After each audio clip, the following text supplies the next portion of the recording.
Vous écoutez un podcast cinéma du Centre des Arts d'Enghien-les-Bains. Bonsoir à tous. Donc évidemment, pardon pour le décalage de la séance. En fait, peut-être que j'avais un petit peu peur de la polémique en me disant American Sniper, ça va être quand même, ça va être chaud. Qui parmi vous a déjà vu le film? Ok. Et qui a un avis assez tranché dessus? Qui n'a pas aimé tout simplement le film à la première vision? Donc il n'y a que des militaristes fascistes en fait dans la salle. Je me suis dit, il y aura peut-être des progressistes ou des gens un peu... bon. Et non, mais en fait, il fallait, dans un cycle autour de John Ford, il fallait forcément qu'on passe à un moment donné par Eastwood. D'abord parce que on pourrait presque dire que de la plupart des cinéastes américains dont on parle, c'est peut-être celui qui a le plus revendiqué de façon à la fois évidente, répétée, limpide, sa filiation, en tout cas son désir de filiation, en tout cas de s'inscrire dans les pas de John Ford. Alors on verra, ce qui est passionnant avec Eastwood évidemment, c'est que effectivement, d'une certaine façon, on va voir qu'il s'inscrit dans les pas de John Ford, mais il y a 1000 façons de s'inscrire dans les pas de quelqu'un. Et on va voir de quelle manière, avec American Sniper, mais American Sniper est un film qui n'est pas du tout, contrairement à ce qu'on a pu parfois écrire d'ailleurs, ou lire dans certaines revues à l'époque. Je ne sais pas si vous vous souvenez, quand le film sort en 2015, enfin il est tourné en 2014, il sort aux États-Unis. Aux États-Unis, il est plutôt largement plébiscité par la critique.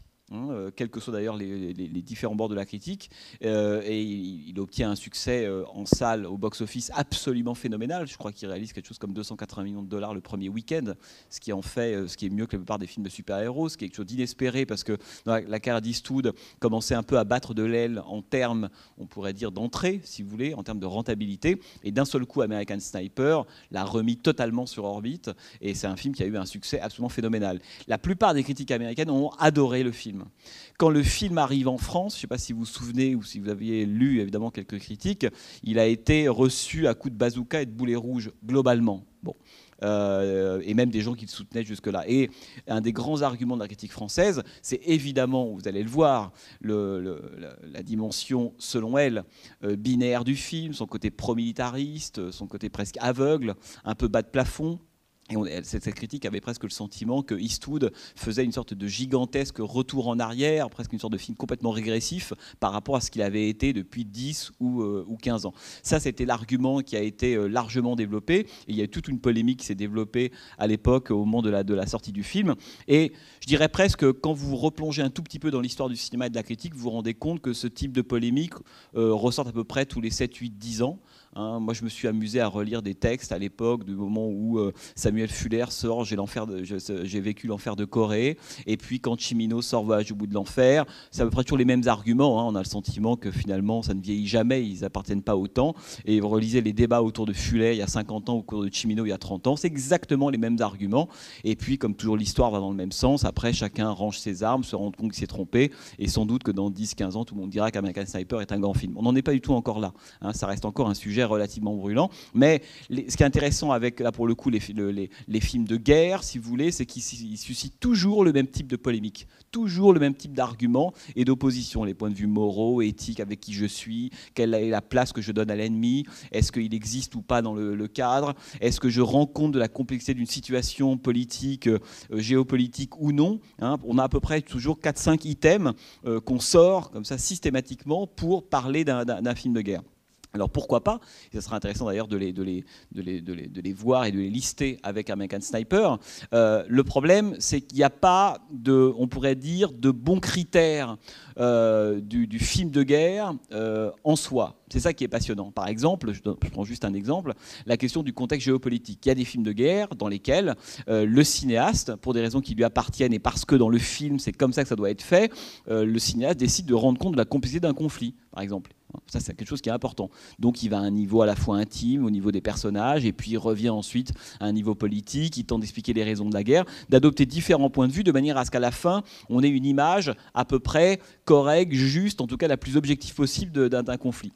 Et puis, il y a des films dans lesquels, ce qui est exemplairement le cas d'American Sniper, qui sont presque dans le contre-champ de ça, on a le sentiment d'être, à l'inverse, totalement collé à l'œil d'un personnage.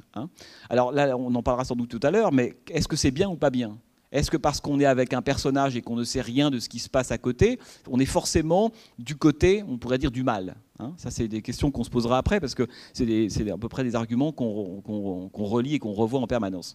Je voudrais juste dire, je vous reparlerai évidemment d'Eastwood tout à l'heure, c'est que le film, à l'origine, est adapté, est vaguement adapté de l'autobiographie d'un membre des Navy Seals qui s'appelle Chris Kyle, qui a vraiment existé, qui au moment de la Deuxième Guerre, hein, en Irak, qui a fait 4 tours en Irak, il a passé à peu près 1000 jours là-bas, et donc il a, au fur et à mesure de ces tours, c'est ce que vous allez voir, le film est découpé en 4 tours comme ça, au fur et à mesure de ces tours, il a peu à peu acquis la réputation de la légende. La légende, pourquoi? Parce que c'est quelqu'un qui, selon l'armée américaine, une sorte de décompte officiel, aurait tué à peu près 160-170 personnes, et de façon officieuse, il en a sans doute tué 100, 150 de plus, etc.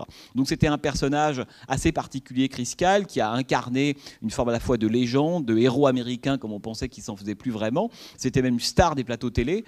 Vous allez sur YouTube, vous tapez Chris Kyle et vous voyez le nombre d'entretiens qu'il a pu donner. C'est quelqu'un qui a été élevé au Texas, il a commencé une carrière de rodéoman. Moi qui ai passé là 8 jours au Texas, je peux vous dire que quand on vient du Texas, voilà, on est dans l'Amérique profonde, au sens strict du terme. Un vrai Texan, et qui a finalement converti ou trouvé dans le théâtre de la guerre presque la matière, hein, à son éducation, à la fois une éducation très rigoriste, extrêmement évidemment catho, fondée sur la Bible. Vous allez voir, tout ça est raconté évidemment dans le film. Donc c'était une superstar des plateaux télé, un grand modèle des jeunes recrues, des militaires, etc. Et puis, alors, en même temps, je ne vais pas vous raconter la fin, comment ce personnage évolue, parce que sinon, ceux qui n'ont pas vu le film, c'est quand même dommage. Tout ça pour dire que, à l'origine, un scénariste, Jason Hall, s'intéresse à ce personnage et se dit, ça serait quand même pas mal d'écrire un scénario. Il le fait, il commence à écrire, il rencontre Chris Kyle lui-même, il passe du temps avec lui, il rencontre des gens de sa famille, de ses amis, de ses collègues militaires, etc. Et puis il le propose à la Warner. La Warner est intéressée par le film et propose dans un premier temps à Steven Spielberg de le réaliser. Et donc c'est Steven Spielberg, au début, qui doit réaliser American Sniper. Et pour des raisons d'ailleurs qui restent assez obscures, que je ne vais pas dévoiler, mais certaines d'entre elles sont assez obscures, Spielberg va passer la main. Hein, et ça sera toujours extrêmement intéressant de me dire comment l'homme qui a fait le soldat Ryan pouvait faire American Sniper. En tout cas, il va passer la main. Et c'est Clint Eastwood, à ce moment-là, qui au même moment était en train de s'intéresser à cette histoire, cette autobiographie de Chris Kyle, qui va prendre en main le film et le réaliser. Alors, ce qui est évidemment passionnant, on reparlera de l'héritage John Ford, parce que quand vous avez entendu le mot légende, forcément vous avez un film de Ford qui commence déjà à tourner, j'imagine, dans votre tête, qui est L'homme qui tue à Liberty Valance, qu'on va passer, d'ailleurs c'est le dernier film du cycle, non, hein?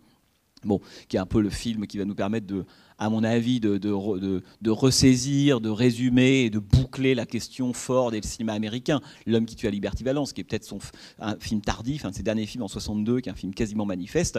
Mais évidemment, pour les cinéastes de la génération d'Eastwood et après, L'homme qui tue à Liberty Valance, La prière du désert, Les raisins de la colère sont des films importants. Et on voit bien, vous allez le voir dans le film, que American Sniper travaille on pourrait dire films de Ford essentiellement, qui sont La prisonnière du désert. Je vous conseille de voir un plan de Bradley Cooper qui joue le rôle de Chris Kyle, sortir de sa grange. Vous devriez normalement reconnaître l'allusion à La prisonnière du désert de Ford.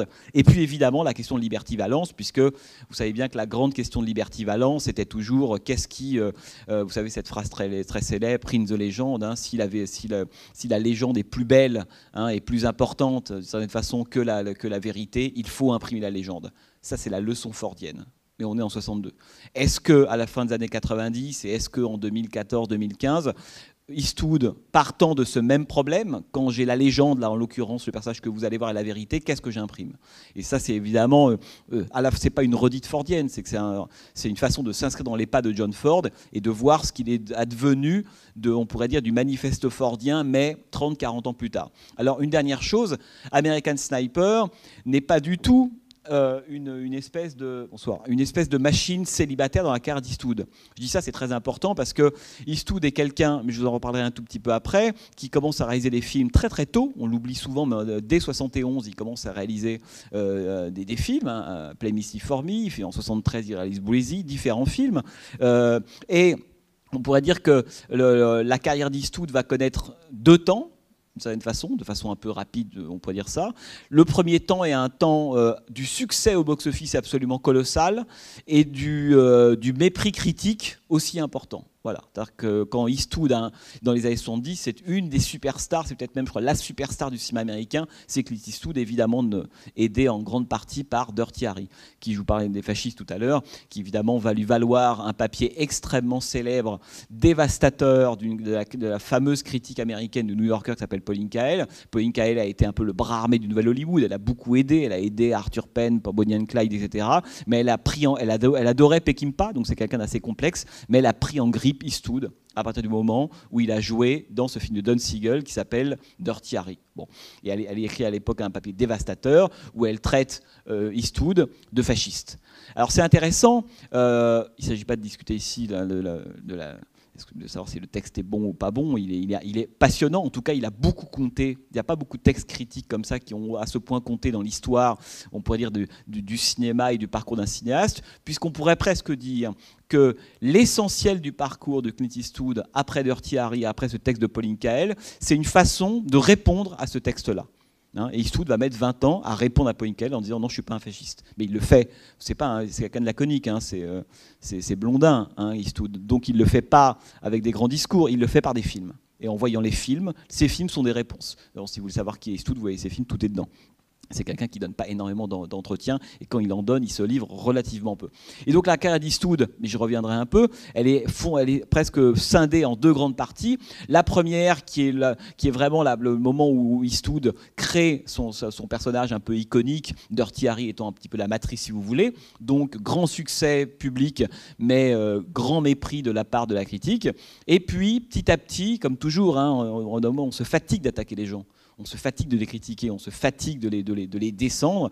Et peu à peu, la critique va commencer à adoucir ses propos et à se rendre compte que l'homme qui a fait José Wells, Pale Rider, enfin des films comme ça dans les années 80, est peut-être un peu plus intéressant que ça, on quitte Onkman. Et puis va arriver le moment, si vous voulez, alors je dirais pas du retournement de veste, ou de la révélation au sens biblique du terme, si vous voulez, qui est 92, Unforgiven, impitoyable. Voilà.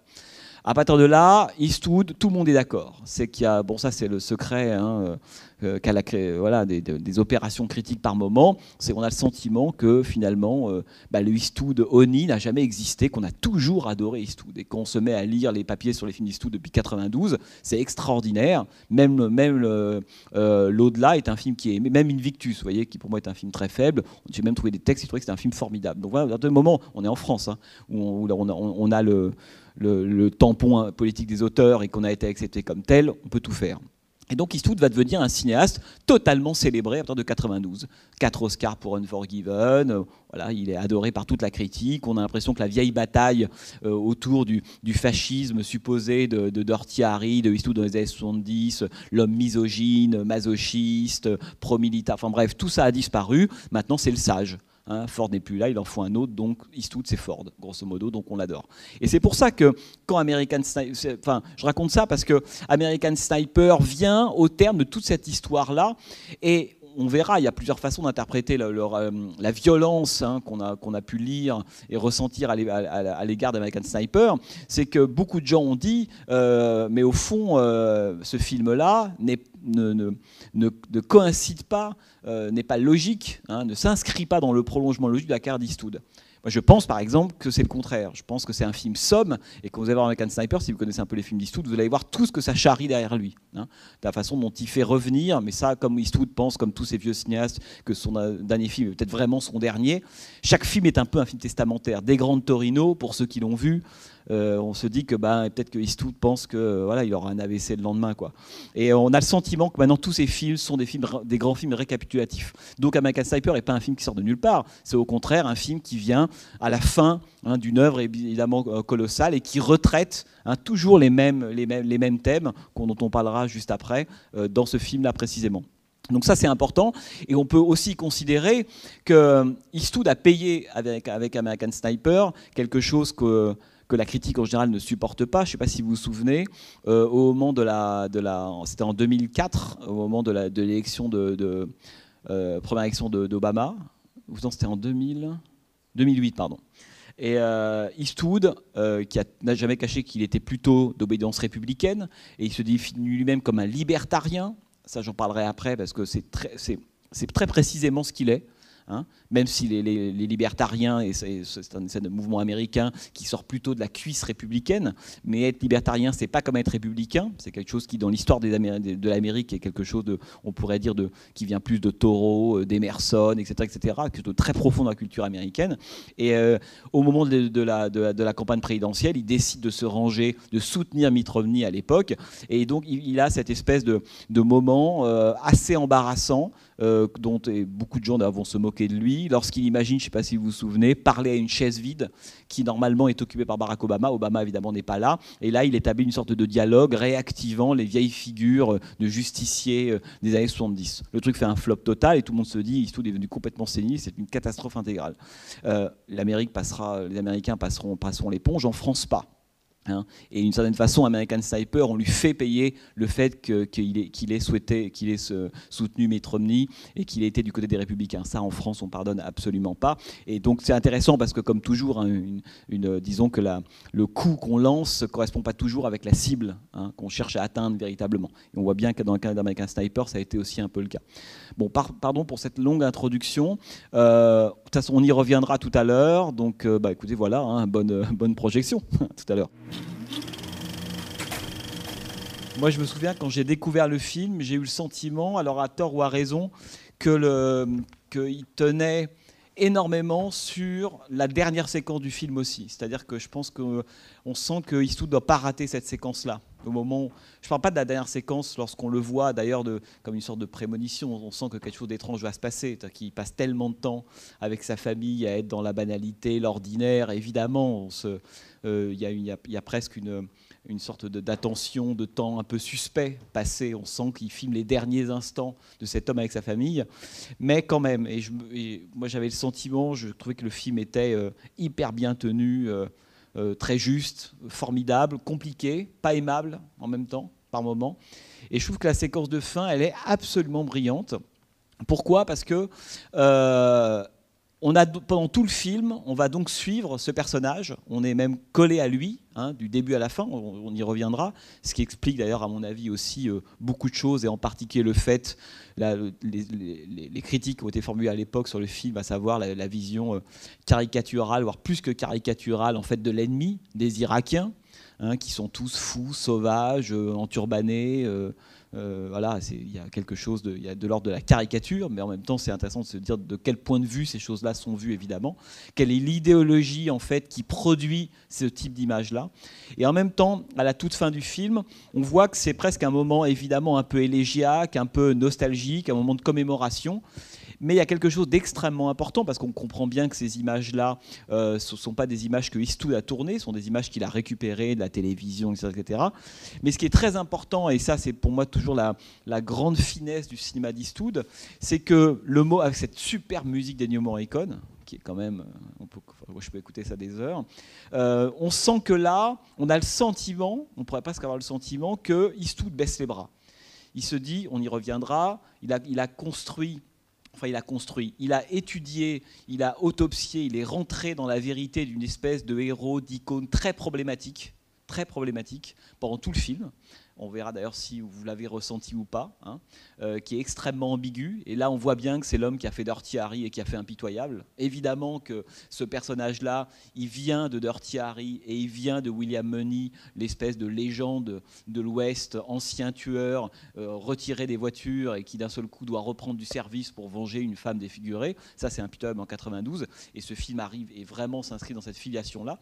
Et donc, il a passé quasiment 2 heures à tenter de trouver la bonne distance. Quand je dis la bonne distance, c'est la distance juste avec le personnage, ce qui est très compliqué, parce qu'on voit bien le film monstrueux qu'on peut faire avec ce type, hein, avec le type de réplique. D'ailleurs, il laisse passer beaucoup de choses qui sont proprement intolérables, hein, dans la bouche de Chris Kyle. Il le laisse dire des trucs absolument incroyables.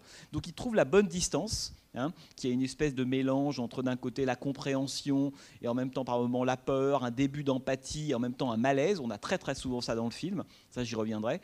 Et puis à la toute fin du film, on a le sentiment qu'il baisse les bras, qu'il dit bon bah quand même, il faut pleurer quoi. Il faut pleurer, il vient de mourir, il y a des milliers d'Américains au bord de la route, le drapeau américain, tout le monde est là, les familles, les femmes, les enfants, les vétérans. Et vu l'âge de certains vétérans, on se dit que c'est des vétérans qui ne sont pas des vétérans de la guerre, en Irak, mais qui sont sans doute des vétérans de la guerre du Vietnam. Donc il y a évidemment le type, bon, on baisse les bras, c'est vraiment un héros, quoi. C'est vraiment, d'accord, il est un peu raciste, il est un peu bas de plafond, il a une Bible qu'il lit pas, il a une éducation, tout ça est très étrange, il est tout ce qu'on veut, il est cow-boy, il est loin de nous, mais à la fin, l'image, elle nous dit, ouais, mais ce type est un héros. Bon. Et la grande finesse d'Eastwood, c'est qu'il choisit de ne pas filmer lui ces images-là. C'est-à-dire que toutes les images qu'il filme pendant 2 heures, c'est Eastwood qui réalise, qui met en scène, etc. À la fin, au moment où la légende devient le Prince de légende, si vous voulez fordien, le Prince de légende de John Ford, Eastwood le montre, mais à la différence de John Ford, lui, il choisit de dire, mais ça, ce ne sont pas mes images. C'est-à-dire que la légende, elle est là, et il ne peut pas aller contre ça. Et c'est vrai, si vous vous baladez un peu sur Internet, vous verrez combien Chris Kyle est encore, évidemment, aujourd'hui, 3 ou 4 ans après sa mort, une vraie légende vivante de l'histoire américaine, de l'armée américaine, des militaires, de l'héroïsme, etc., pour une grande partie des Américains. Et pas forcément uniquement ceux d'ailleurs qui s'apprêtent à voter pour Donald Trump, mais une grande partie des Américains considèrent que Chris Kyle est vraiment un héros. En tout cas, la nation américaine, l'idéologie américaine, c'est la fabrique de ce type de héros-là. Et ce que nous raconte la toute fin du film, et ce que je trouve extrêmement beau, c'est qu'Eastwood prend sa distance en disant « Je suis obligé de constater que ce type est devenu un héros pour une grande partie des Américains ». Là, c'est l'hommage qu'il a rendu à Arlington au moment de sa mort. Mais plutôt que de filmer lui, et d'une certaine façon de valider ça, il choisit de prendre les images qui sont des images des médias. Hein, c'est comment est-ce que le monde médiatique, comment est-ce que cette Amérique-là, en fait, a construit cette figure du héros. Ce qui fait que, à la différence d'un personnage, alors on en reparlera quand on parlera de Liberty Valance, hein, où John Ford, lui, quand il a posé cette espèce de dilemme, qui dit, bah voilà, on peut connaître la vérité.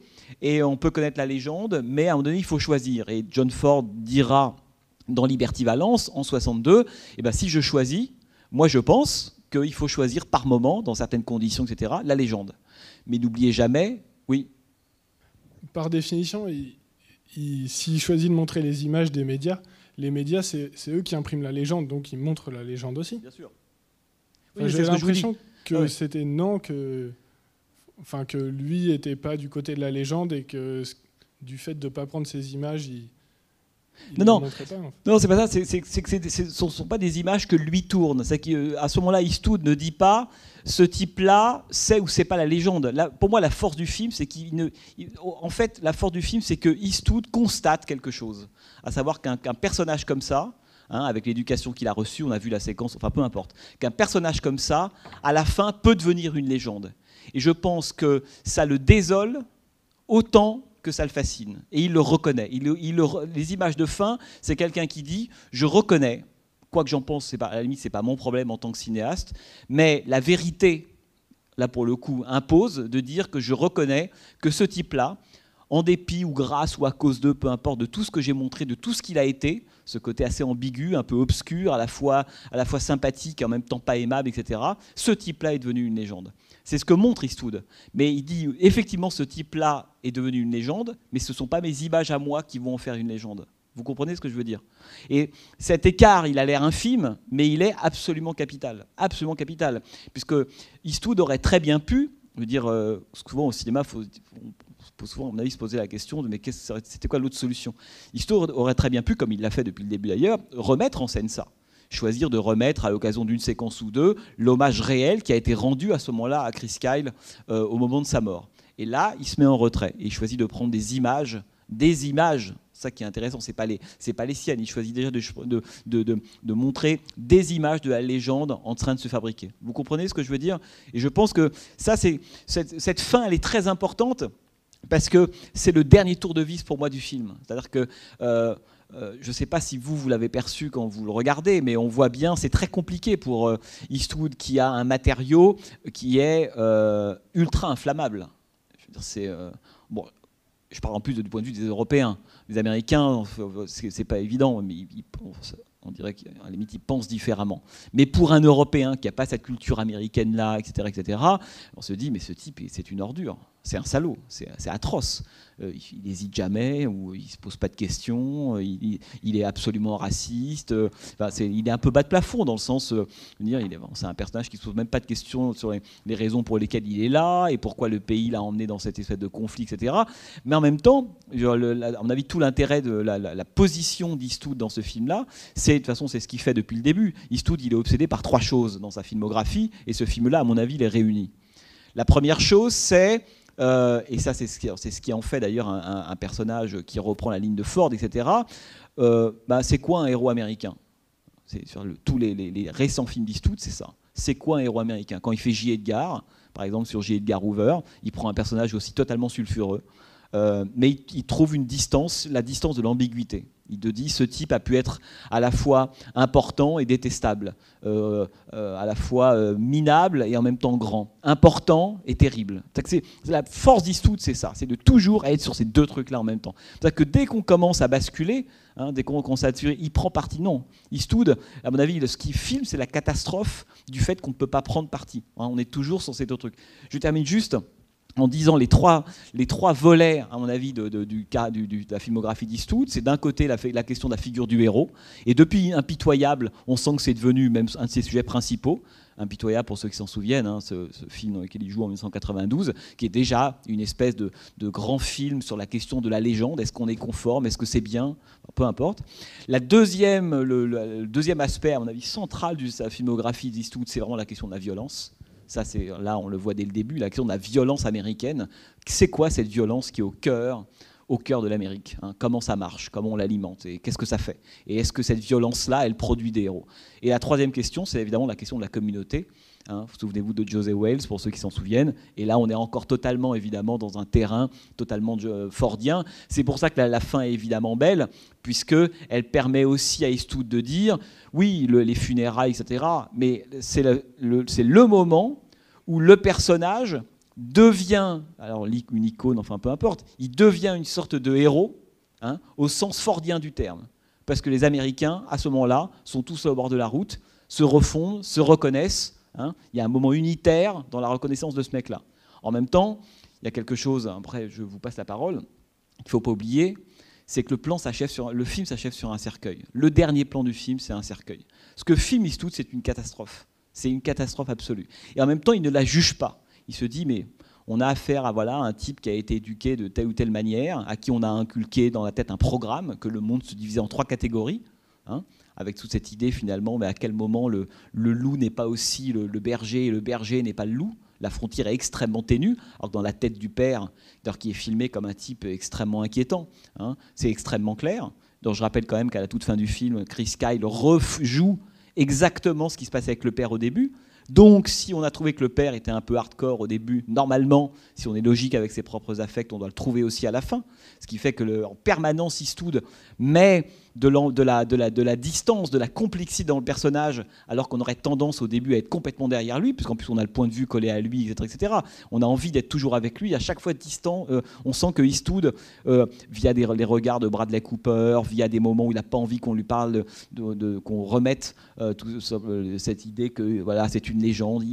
À la fois, le personnage lui-même le reconnaît, mais ne sait pas quoi en faire. C'est une légende qui ne s'assume pas. Il est toujours mal à l'aise avec ça. Quand le prisonnier, l'ancien vient le voir et lui montre qu'il a une jambe qui est partie. On sent que c'est quelqu'un qui s'est totalement omnibulé, complètement investi, on pourrait presque dire, c'est une sorte d'absolutiste fou, qui croit en quelque chose et qui a tellement peur que ce quelque chose ne soit pas vrai qu'il en devient fou. Il y a une folie chez ce type-là. C'est le fait qu'il n'ouvre jamais la Bible. Il a trop peur de ce qu'il pourrait avoir dedans. Si ce qu'il est dans la Bible, quand il l'ouvre, ne correspondait pas exactement à cette vision totalement caricaturale que son père lui a inculquée. C'est ça la grande trouille de Chris Kyle. Et donc ça en fait un type qui est totalement rigide. Totalement rigide. Il ne faut pas qu'il y ait d'à côté. J'aime beaucoup lorsqu'il dit à sa femme dans la voiture, c'est la lettre qu'il a tuée.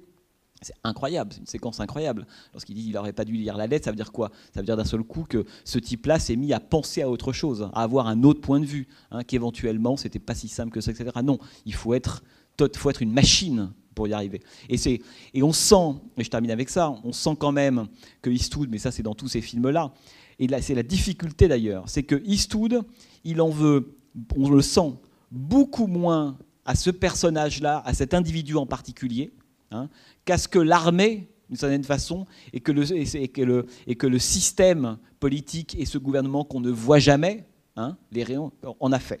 C'est ça ça Eastwood a déjà l'a dit, c'est en ce sens-là que c'est un vrai libertarien. Il n'en veut pas à Chris Kyle.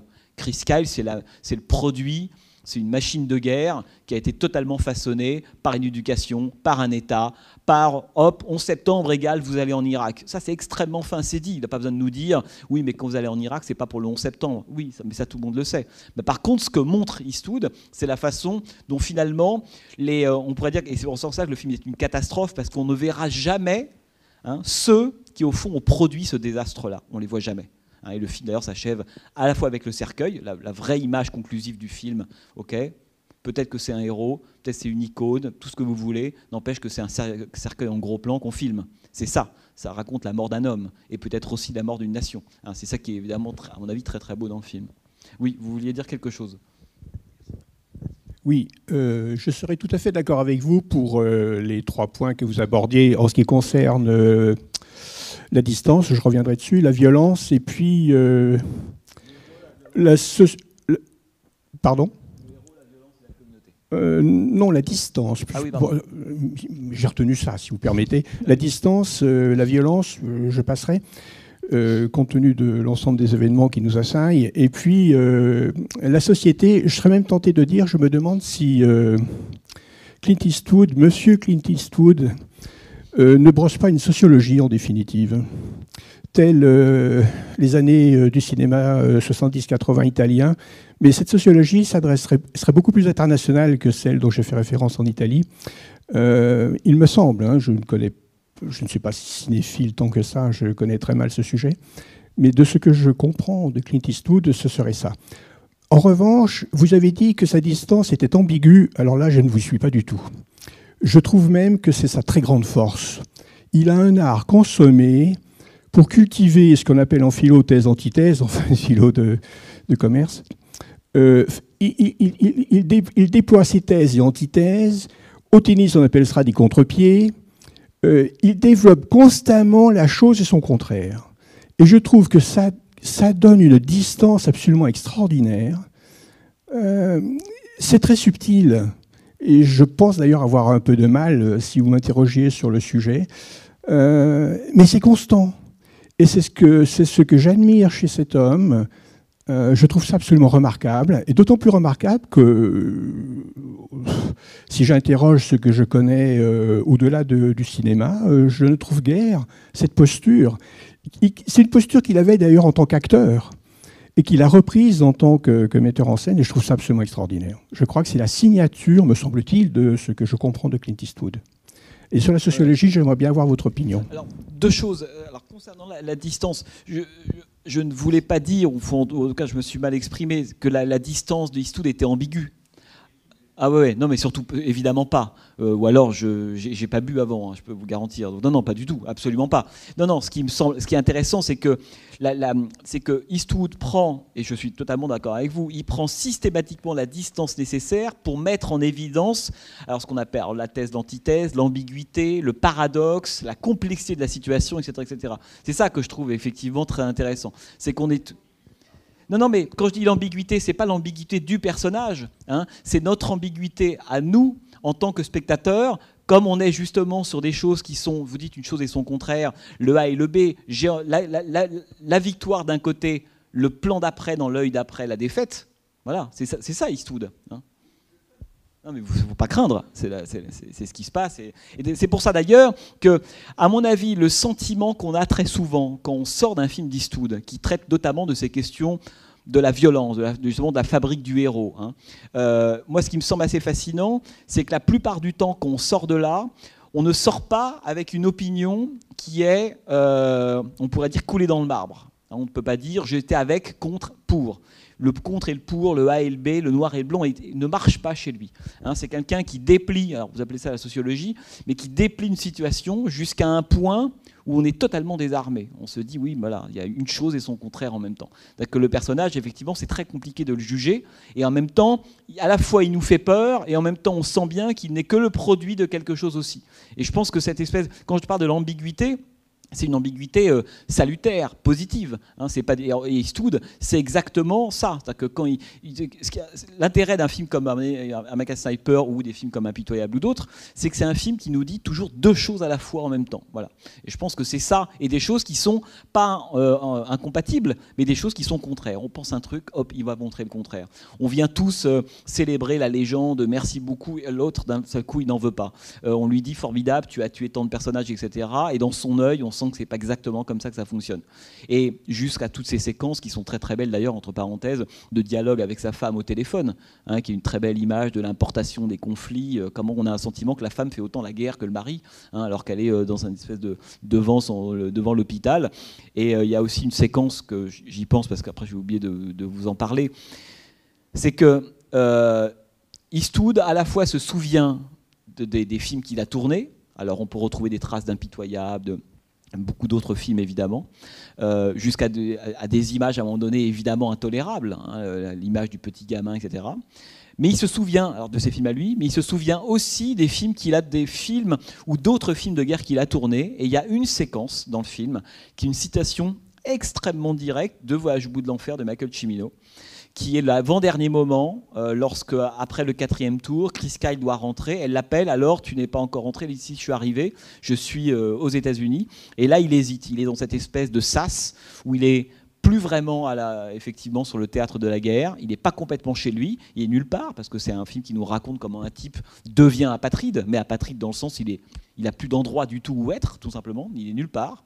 Hein, et c'est ça, on sent que c'est ça qui énerve Eastwood, c'est comment est-ce qu'un type finalement se retrouve dépossédé aussi bien de son pays, du théâtre de la guerre, de sa famille, de lui-même, hein, c'est plus qu'une espèce de machine.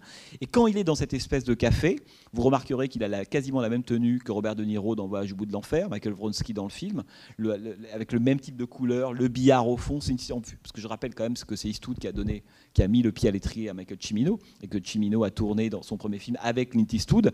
Et ce moment, alors indépendamment de la citation de Voyage au bout de l'enfer, alors évidemment d'un seul coup on a tout de suite envie de rapatrier tout ce qu'on sait de Voyage au bout de l'enfer dans American Sniper, et ça marche terriblement. Hein, évidemment, le retour impossible de Robert De Niro dans le film de Michael Cimino, bon là je ne vais pas repartir sur Voyage au bout de l'enfer, sinon on en a pour toute la nuit, mais par contre ce qui est intéressant, c'est que de façon, alors je ne sais pas si vous l'avez ressenti, ou alors si vous avez tellement Voyage au bout de l'enfer en tête que tout de suite cette image est connotée, c'est que lorsqu'on le voit au bar, accoudé au bar, avec sa casquette et son téléphone, tout est Voyage au bout de l'enfer.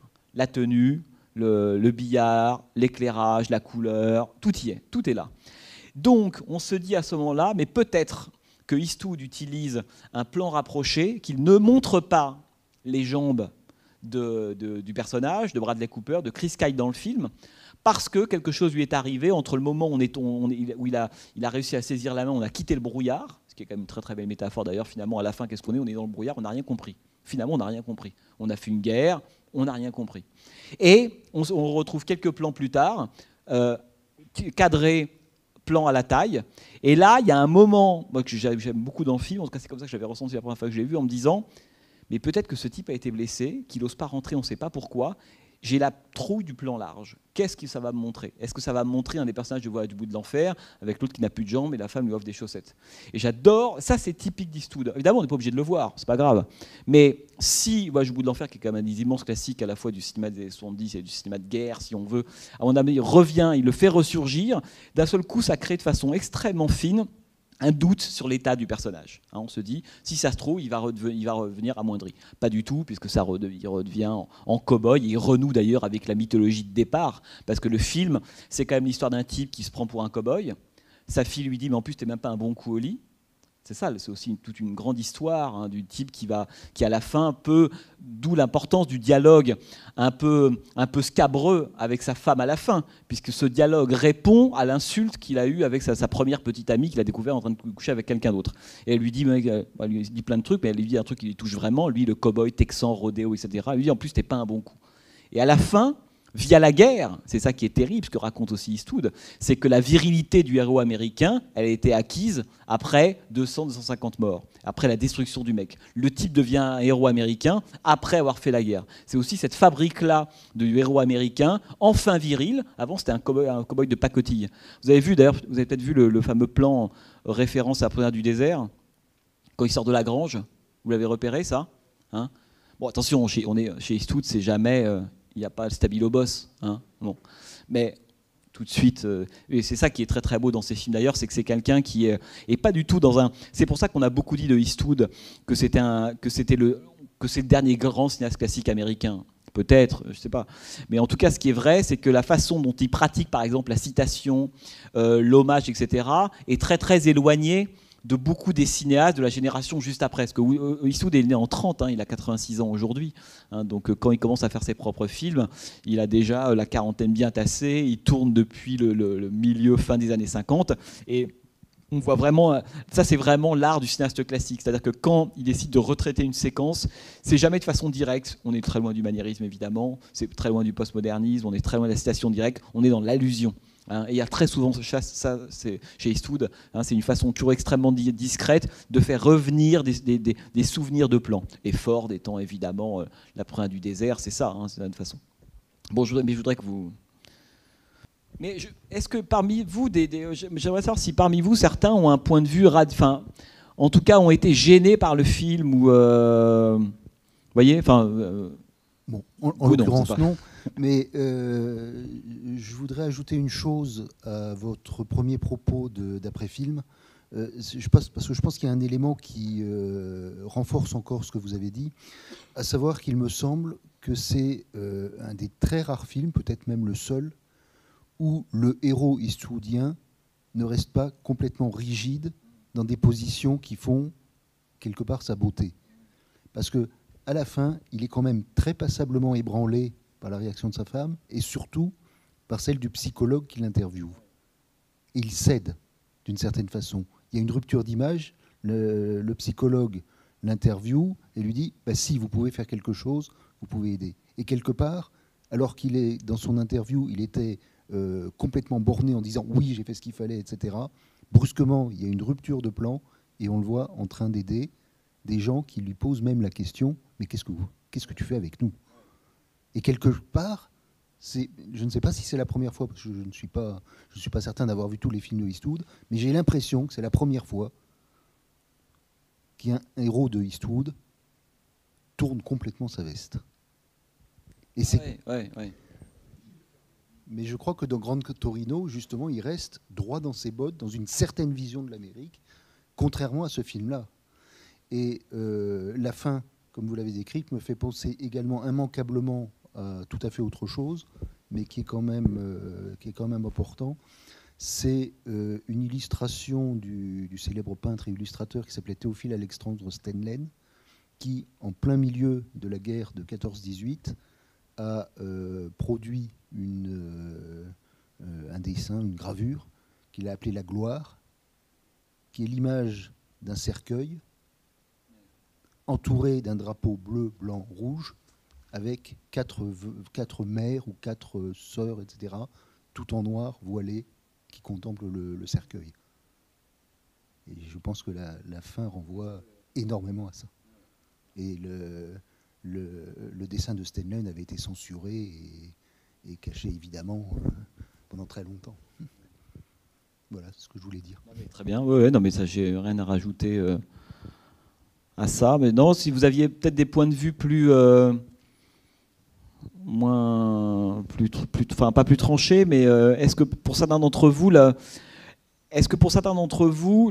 disons que le rapport de Eastwood à son personnage ou à ce qu'il montre ou ce qu'il ne montre pas, parce que beaucoup de gens ont dit à l'époque, oui, mais alors, à l'époque, c'est pas si longtemps que ça, mais par exemple, on ne dit rien effectivement de ce qui se passait vraiment en Irak, de la raison pour laquelle les Américains sont partis là-bas.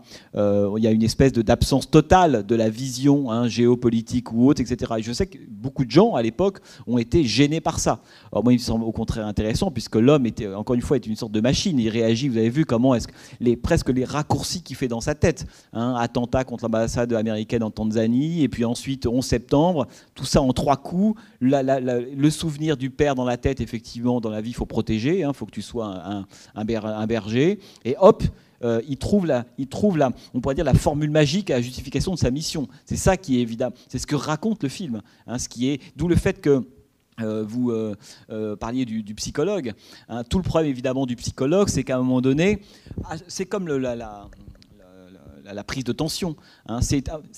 En fait, on sent que c'est un personnage, et Eastwood le montre comme ça, qui est à la fois extrêmement fort vu de loin, la légende, 160 hommes tués, si t'étais pas là, etc. Tous ces collègues soldats qui ont besoin de lui, mais parce que eux, c'est des vrais, pas pour le coup, c'est des vrais fordiens.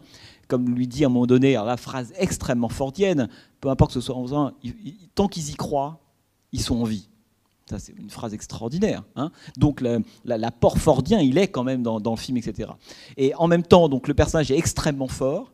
Et Eastwood ne cesse de montrer ce personnage extrêmement fort, je parle même jusqu'à la caricature, au moment où il soulève les fontes, etc., etc. Il ne cesse de montrer la fragilité du personnage. C'est ça qui est intéressant. En permanence, c'est ça qui est beau, mais ça c'est typique des personnages d'Eastwood, ou de certains de ses personnages, c'est le hiatus permanent entre l'image qu'ils veulent se fabriquer d'eux-mêmes, à laquelle ils aspirent. Lui aspire à être le cow-boy viril, protecteur, le super-héros américain, de certaine façon. C'est presque une déclinaison du super-héros américain, hein, pour le coup. Si ce n'est que son arme secrète, c'est son fusil, tout simplement, mais il a aussi un don, un super-pouvoir, etc. Bon. Et en même temps, à côté de cette espèce de fabrication d'une image comme ça extrêmement forte, extrêmement virile, inaltérable, Eastwood ne cesse de montrer la fragilité de ce personnage-là. Et donc, pour moi, la beauté du film, c'est d'arriver à être toujours, alors c'est un entre-deux, c'est une chose et son contraire, c'est arriver toujours à dire, dès qu'il y a une image de la force, qui a l'air comme ça un peu souveraine, ça, qui nous cloue un peu le bec, tout de suite la fragilité derrière. Dès qu'on vient lui parler de la légende, tout de suite il est mal à l'aise. Et donc, en fait, c'est un programme. Ce personnage est une vraie machine. Hein. C'est pour ça que effectivement la séquence avec le psy, l'autre, qu'est-ce qu'il fait le psy à ce moment-là ? Il lui fournit en fait l'équivalent d'une autre Bible. Hein, c'est le deuxième père qu'on voit arriver dans le film, si on veut, de façon un peu grossière. Hein. Enfin, grossière, c'est ce que je dis. Hein. Et en même temps, l'autre lui dit, mais tu sais, en gros, il n'y a pas que cette espèce de loi qu'on t'a inculquée quand tu étais gamin. Il y en a peut-être une autre, tu peux aider effectivement autrement. Et ce que lui raconte le psy, c'est quoi ? C'est la Bible qu'il n'a pas ouverte. Parce que le truc, il est vraiment là. Hein. Alors évidemment, encore une fois, on est chez Eastwood. Il n'y a pas 25 plans de la Bible pas ouverte. C'est dit une fois. Tu l'ouvres jamais. OK. Et ça, il faut s'en souvenir. Comment ça se fait que ce type, qui vient d'une famille pour laquelle la Bible a une importance évidemment capitale, qui l'emporte avec lui sur le terrain, ne l'ouvre jamais. Donc évidemment, ça, on voit bien que c'est à la fois c'est sa force et c'est ce qu'il craint en même temps. Hein. C'est la Bible en tant que la légende de la Bible telle que son père l'a fabriquée pour lui, mais c'est pas la Bible en tant que la vérité de la Bible telle que l'autre pourrait l'ouvrir, et c'est ce que fait le psy à ce moment-là. Et je trouve ça extrêmement élégant, enfin, dans le déverrouillage, en fait, si on veut, du personnage. Et d'ailleurs, on pourrait dire qu'à la fin du film, la toute fin du film, on a le sentiment que Chris Kyle devient presque quelqu'un qui a trouvé, pour le coup, la bonne distance avec lui-même. Il semble raccord. On peut penser ce qu'on veut. Son pli, du jean, le cow-boy, chacun a ses modèles. Je veux dire, voilà, chacun a ses modèles. Donc on peut penser ce qu'on en veut, mais il semble enfin faire corps avec son pays, avec sa femme, avec ses enfants. Il a trouvé une nouvelle mission, etc. Mais quand on est dans un film d'Eastwood, et comme ce même Eastwood a réalisé Impitoyable, il y a un moment donné, on ne solde pas comme ça la légende pour rien. Et c'est pour ça que toute la fin, c'est finalement le retour dévastateur et catastrophique, hein, de la légende via cette espèce de type qui apparaît et dont on pressent que ça va être évidemment son destin, sa fin à lui, quoi. Et ça, je trouve ça extrêmement juste et beau, quoi, dans le film. Alors après, on pourrait parler évidemment de la façon dont Eastwood épouse, en tout cas rend compte de l'aveuglement, enfin du paradoxe génial. C'est que ce type peut tirer une balle à 2 km, mais ne comprend rien.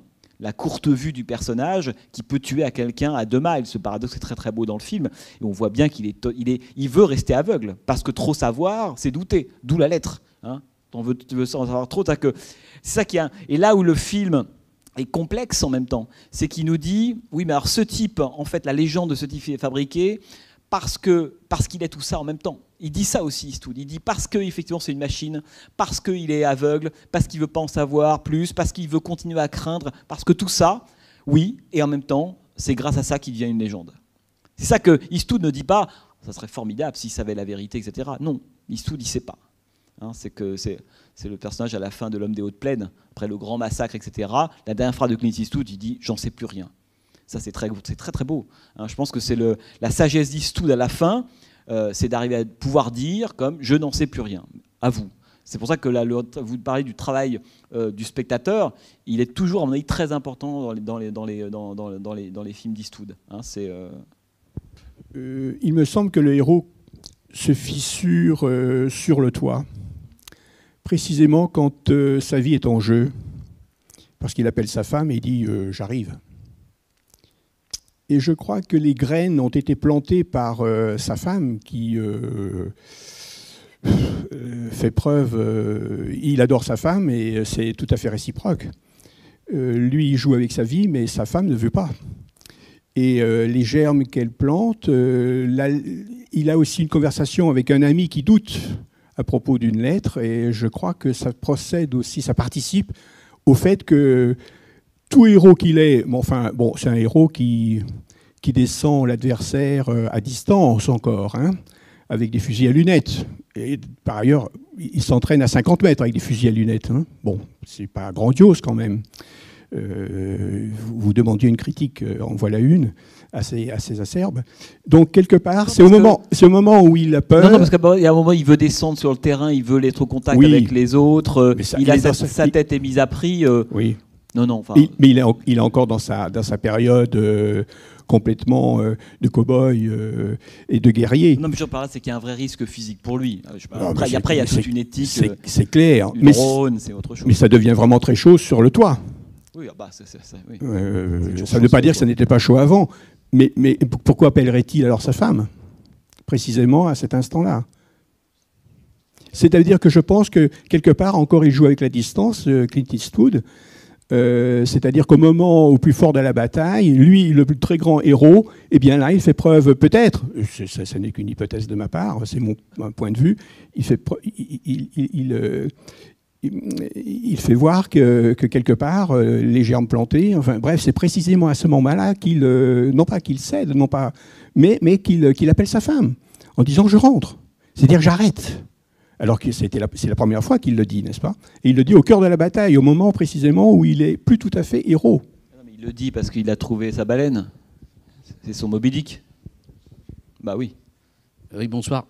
Moi j'avais deux points là, auxquels j'ai réfléchi en vous écoutant parler. Je ne suis pas sûr que je l'aurais sorti comme ça à la sortie du film. Il y a un truc qui me plaît beaucoup, effectivement, c'est la référence à Cimino. Parce que moi aussi, le voyage au bout de l'enfer, c'est quand même quelque chose, quoi.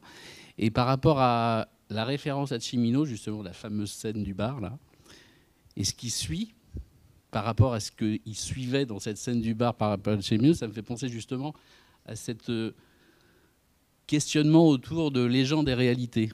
C'est-à-dire que à la fin de Cimino, ça finissait par le fameux God Bless America, qui était quand même super ambigu quand on voit ce qu'il en a fait ensuite dans La Porte du Paradis, ce qui lui a coûté un peu cher, je crois, d'ailleurs, à Cimino.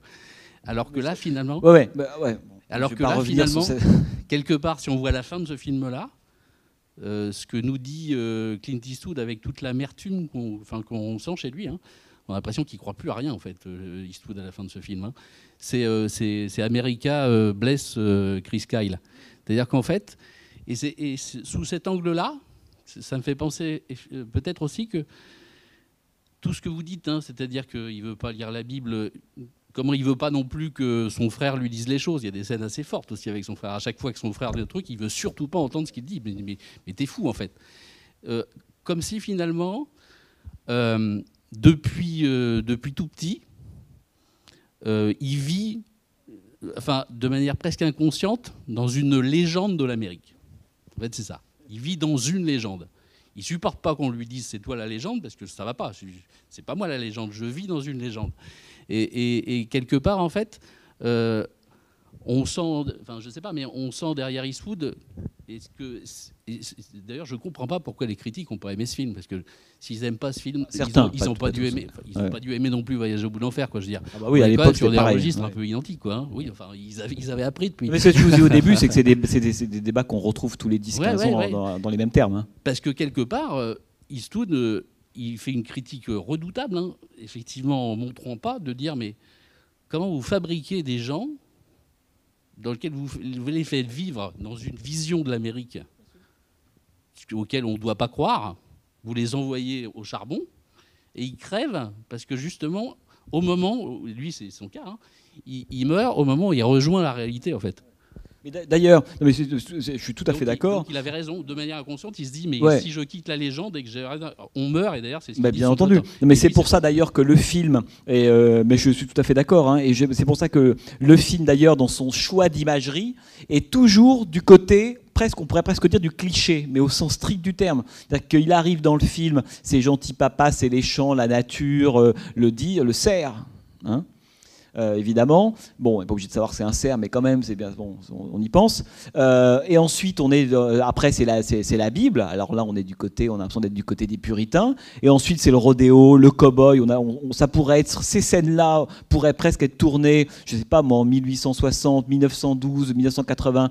C'est l'Amérique immémoriale, hein, cette légende-là dont vous parlez qui filme. Et ensuite, c'est la guerre, la puissance, évidemment, la puissance américaine, avec cette idée que même là-bas, en fait, Eastwood filme la guerre, mais avec une imagerie westernienne. Parce que le Mustapha, c'est un Apache, hein, fondamentalement. Et on voit bien qu'il traite, les Irakiens, tous les Irakiens d'ailleurs, parce qu'il y a quand même des trucs assez étranges dans le film. Quand il arrive dans cette maison avec ces Irakiens qui sont là, on lui dit, vous n'avez pas le droit d'être là, c'est une military zone, alors qu'on sait très bien que des gens avaient choisi de rester sur le théâtre de la guerre et n'étaient engagés ni dans un camp ni dans l'autre. Là, et on est complètement pris dans le point de vue de Chris Kyle, qui dit non, on est avec ou on n'est pas, on est avec nous ou on n'est pas avec nous. Et là, on est complètement presque du côté du western à l'ancienne, jusqu'à ce rendez-vous avec l'Apache qui se déplace comme un Apache, qui a la tenue, qui a le teint, le silence et tous les clichés attachés à l'Iroquois, entre parenthèses, la sauvagerie, le boucher, c'est l'Iroquois sauvage, c'est pas le scalp, mais c'est la perceuse, enfin tout y est. On voit bien que lui, quand on voit tout à travers son œil, et ça c'est absolument capital, hein, que tous les trucs, on pourrait dire extrêmement caricaturaux, violents, binaires, etc., sont pris systématiquement dans le regard de Chris Kyle. Ça, c'est parce que ça peut être des fautes de mise en scène et donc des fautes éthiques très importantes que Eastwood ne commet jamais, évidemment. Donc lui, l'Irak, c'est le western. C'est-à-dire qu'il n'y a pas de complexité, il n'y a pas le oui mais, ça ne veut rien dire. Il y a la Bible, il y a le bien, il y a le mal, il le répète à peu près sans arrêt, et puis le mal, c'est le diable. Et d'où la dimension complètement délirante et même fantasmatique qu'on a de la représentation du point de vue de ce personnage, effectivement, comme vous dites, qui croit à une légende. Mais ce qui est compliqué, là où Eastwood est fin, c'est qu'il ne dit pas cette légende, elle est grotesque, elle ne sert à rien, il faut la battre et la remplacer par la vérité. Non, Eastwood, il nous dit c'est malheureux, c'est ça qu'il raconte. C'est terrible, la preuve d'un plan, mais l'Amérique, c'est ça. Voilà. C'est là que, à mon avis, la finesse du discours par rapport à un film qu'on aurait pu imaginer, ou fait par un autre plus contestataire, plus militant, plus engagé, hein, c'est le moment. D'ailleurs, pour moi, la fin du film me fait beaucoup penser à la fin de Zero Dark Thirty de Catherine Bigelow, pour ceux qui l'ont vu, hein, lorsque Jessica Chastain, après que Ben Laden ait été traqué à Islamabad, etc., reprend le grand cargo et se retrouve toute seule dans cette espèce de gigantesque avion, pour avoir passé des années sur le terrain à traquer, Moby Dick encore, à traquer Ben Laden. Et la légende américaine dans le film de Bigelow veut que, et toute la nation américaine est tendue vers l'idée que le jour où on aura eu Ben Laden, c'est réglé. Le problème, c'est qu'à un moment donné, la légende se confronte au réel. Et que Ben Laden est mort, et alors ? Voilà. Et c'est dans ces moments d'écart géniaux que le paradoxe américain se révèle. Et en même temps, souvenez-vous, je ne sais pas si vous vous souvenez du moment de la capture de Ben Laden, la projection sur Times Square de l'information, on avait le pays s'était arrêté pour fêter l'arrêt, la mort de Ben Laden, parce que dans la légende, le mal a été vaincu, etc. Et donc, maintenant, on va pouvoir partir sur autre chose. Et évidemment, rien ne s'est arrêté, tout a continué, c'est métamorphosé, etc., etc. Et à la fin du film de Catherine Bigelow, on a un sentiment, à la fois chez Eastwood et chez Bigelow, qui traitent deux histoires assez similaires, entre parenthèses, deux personnages totalement assignés à leur tâche, qui pensent d'un seul coup que le monde entier c'est leur micro-tâche à eux. Hein. L'un, c'est Mustapha, d'où le fait que quand il a eu Mustapha, c'est bon, je peux rentrer chez moi. C'est complètement fou. Mais lui, c'est ça. Il a eu Satan. Ok, j'ai eu Satan, je peux rentrer chez moi. Et dans le film de Catherine Bigelow, c'est Ben Laden, hein, qui obsède, un peu comme dans Zodiac de Fincher d'ailleurs, qui se fait tellement obséder les personnages qu'ils ont le sentiment que Ben Laden est le nœud de tout. Et qu'une fois qu'on l'aura eu, tout va changer. Et là où la fin du film de Bigelow et d'Eastwood, les deux fins sont très proches et très belles, c'est qu'elles insistent finalement à la fois sur le vide, l'un par la mort et le cercueil, et l'autre sur le vide, et je ne sais pas si vous en souvenez, et presque la dépression, hein, le fait que Jessica Chastain craque. Elle dit tout ça pour ça, je rentre, mais finalement... elle rentre et on voit à son visage, elle est toute seule, elle pleure, ça fait 10 ans que toute sa vie est orientée vers la traque de Ben Laden. Ben Laden n'est plus, et là d'un seul coup on sent, il n'y a pas de dialogue, hein, on sent dans son expression, le moment où elle se met à pleurer, qu'elle se dit peut-être finalement il ne va rien se passer. Finalement que ça aura servi à pas grand-chose. Hein, et que tout ce qui orientait, aimantait ma vie, et donc celle de l'Amérique, c'est la grande propagande, de mots un peu fort, mais quand même, hein, cette idée, voilà, la propagande américaine autour de l'ennemi numéro 1, les cartes, enfin vous vous souvenez de tout ça après le 11 septembre, peut-être que c'est une gigantesque construction mythologique, et que quand on aura eu Ben Laden, ça changera strictement rien. Donc il faudra créer sans doute une autre mythologie derrière. Et ces deux sentiments de dépression, mais au sens strict du terme, hein, la dépression qui est qu'on a rempli son univers, sa vie, avec un truc tellement gros et démesuré pendant des années, et quand ce truc disparaît, on se rend compte finalement que la place elle est toujours vacante. C'est ça qui est très très beau dans ces films-là. On la retrouve à mon avis à la fois chez Eastwood et Bigelow, entre parenthèses, Zero Dark Thirty et American Sniper ayant aussi subi le feu du même type de critique. Hein. Vous avez tous vu Zero Dark Thirty, hein, film formidable qu'il faut voir, que je préfère par exemple à Des mineurs. Un film extraordinaire, Zero Dark Thirty, qui est vraiment un film d'une extraordinaire analyse psychologique de ce que c'est que la construction mythologique d'un mal, hein, qu'on l'appelle Satan, Ben Laden, etc., et de ce qui se passe quand ce mal disparaît, quoi. Et si ce mal, finalement, ne remplissait pas tout l'espace, quoi. Ça, c'est quelque chose de... C'est une sorte de drôle de Moby Dick. C'est je chope la baleine, mais finalement, est-ce qu'elle est si grosse que ça, la baleine ? Est-ce que ça valait le coup d'entreprendre tout ce voyage, etc. Ça, c'est la déception. C'est pour ça qu'il ne faut jamais l'atteindre. Hein ? Et juste en y pensant, là, il y a une autre référence, il me semble, à Voyage au bout de l'enfer, quand il est sur le toit, ouais. Et où là, c'est le seul moment où il doute, en fait. Ouais. Quand il y a le gamin qui va ramasser le lance-roquette, ouais. Parce qu'en fait, on a le sentiment qu'il n'aurait pas tiré, en fait. Hein. Ouais. Et voilà, et il s'écroule, là, quoi. Je veux dire, comme si, là encore, il se dit... Je suis en train d'être rattrapé par la réalité, c'est pas bon, je vais crever, quoi. Oui, parce que dans Voyage au bout de l'enfer, il y a la fameuse séquence, les deux séquences de chasse qui se font écho avec le cerf une première fois tué sans hésitation par De Niro, et puis la deuxième fois, non. Hein, qu'est-ce qui s'est passé entre-temps ? Évidemment, il s'est passé la guerre. Hein, il s'est passé cette idée d'un seul coup. C'est ce que dit à la fin Bradley Cooper dans le film. Il dit c'est pas si facile d'arrêter le cœur d'un homme. Hein, il a cette phrase, etc. C'est la même chose. D'ailleurs, le raccord entre est-ce que je tire sur l'enfant sans hésiter ou pas, avec le raccord sur le cerf, sur le daim dans Voyage au bout de l'enfer, est évident. La référence, elle est là, évidemment, quoi. Et puis la musique de Morricone, je ne voudrais quand même pas que vous oubliez la musique de Morricone à la fin, qui est quand même... C'est autre chose que ce qu'il a composé pour Tarantino. On va juste ça en passage. Oui, moi, juste par rapport à cette référence à Deer Hunter, moi je pense qu'il y a quelque chose de très important. C'est que dans Voyage au bout de l'enfer, c'est Robert De Niro qui chasse avant et après la guerre.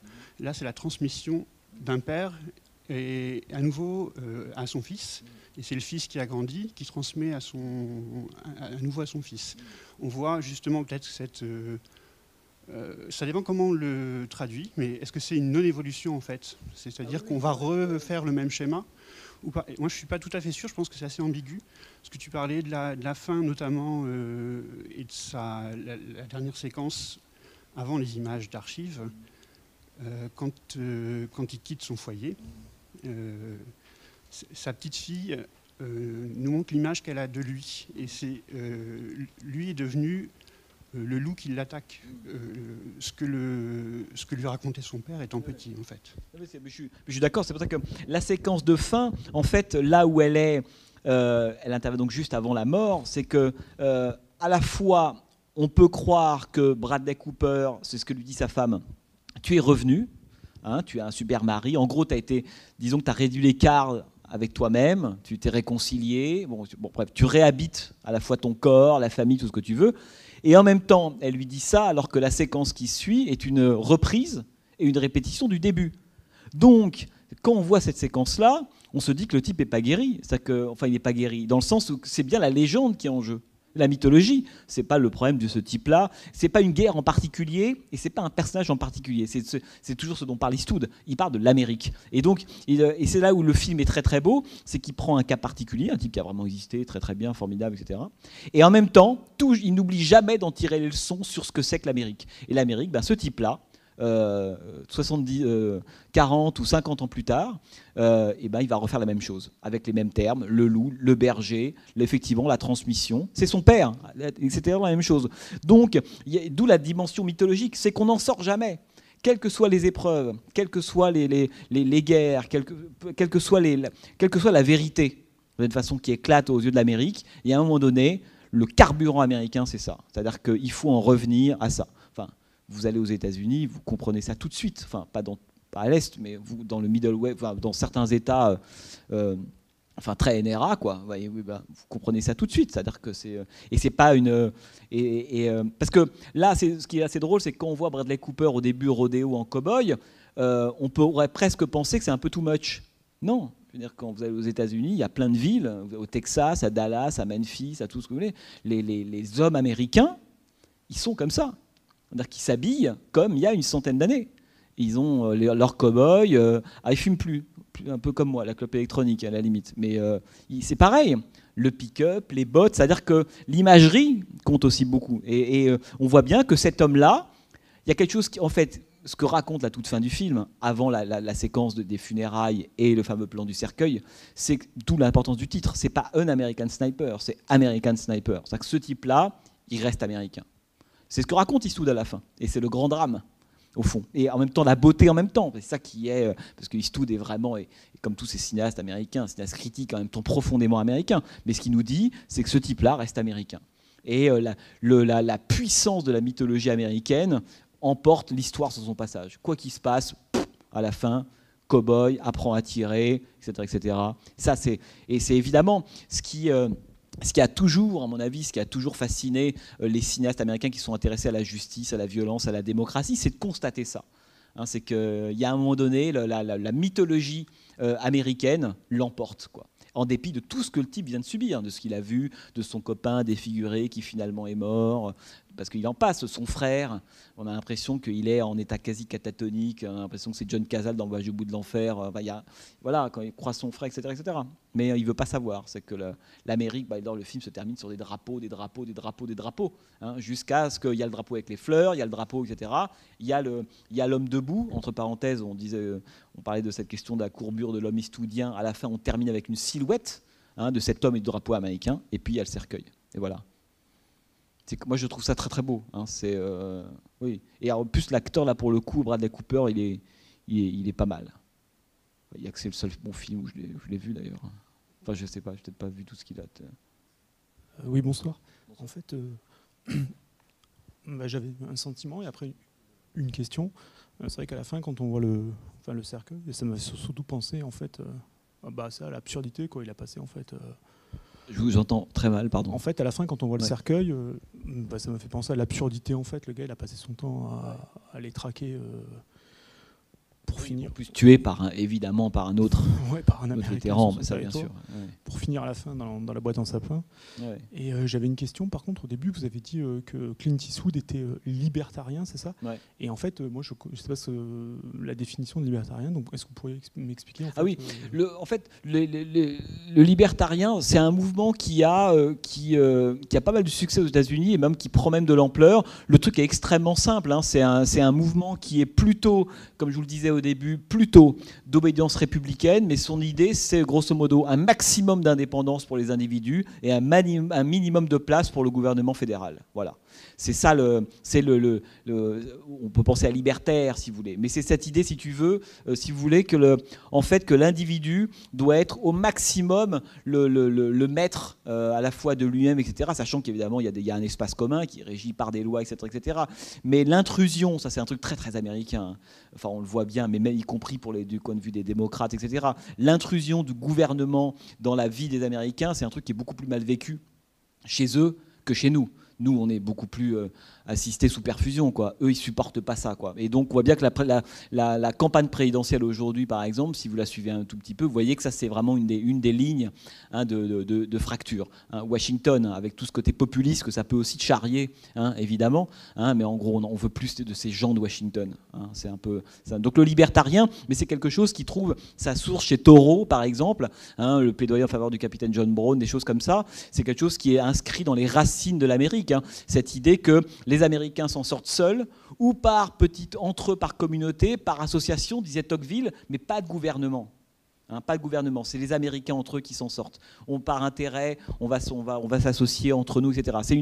C'est un état d'esprit qui est radicalement différent du nôtre. Nous, on est très tournés vers un pouvoir supérieur, le président. Voilà. Les Américains, ils n'ont pas, vous le savez évidemment aussi bien que moi, ils n'ont pas du tout ce même rapport déférent, si vous voulez, au gouvernement, au pouvoir, à la Maison Blanche, au gouvernement, ils s'en foutent un peu. C'est pas du tout la même chose. Et donc le libertarien, c'est celui qui veut encore accroître, si vous voulez, que la marge de pouvoir, d'influence ou de décision, si vous voulez, de l'état du gouvernement sur l'individu soit réduite au strict minimum. En gros, foutez-moi la paix. Par exemple, si j'ai envie de fumer, ne me dites pas que c'est mauvais pour moi, je fume. Des choses, tu vois, c'est vraiment, et donc ça a du succès, d'autant plus aujourd'hui que les États-Unis, comme la France, etc., deviennent des pays où il est de plus en plus interdit de faire de plus en plus de choses. De la Central Park aujourd'hui, on ne peut même plus fumer, par exemple. Vous voyez ce que je veux dire? Donc, comme de plus en plus de choses sont interdites, comme on est tous des enfants, donc ce mouvement-là prend de la vigueur aujourd'hui. Et Eastwood l'a dit depuis des années déjà. On lui demandait souvent comment vous vous situez politiquement, avec un brin d'ironie, parce que tout le monde sait qu'il vient plutôt du côté du mouvement républicain, Clint Eastwood, comme énormément de cinéastes américains, énormément. Je dirais même là, je sais pas, les 4/5e. Bon, après, quand ils viennent en France, vous savez, c'est le truc, qui sont de gauche, mais en réalité, pas du tout.